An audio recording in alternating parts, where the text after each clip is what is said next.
Hey guys, how to delete Facebook page permanently. Want to delete your Facebook page but can't find the option anywhere? What if I told you it's hidden inside a few simple settings and you can remove the page permanently in seconds? Stay with me, because I'm about to show you how to delete your Facebook page step by step.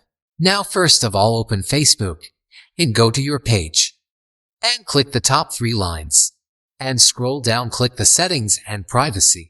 And again click the settings, and scroll down, you see the access and control, click on it. After that, select the delete page, and down click the continue. And again press continue. And again press continue. After that, enter password, and press continue. And click the delete page. And that's it, your Facebook page is successfully deleted. No more unwanted pages on your account.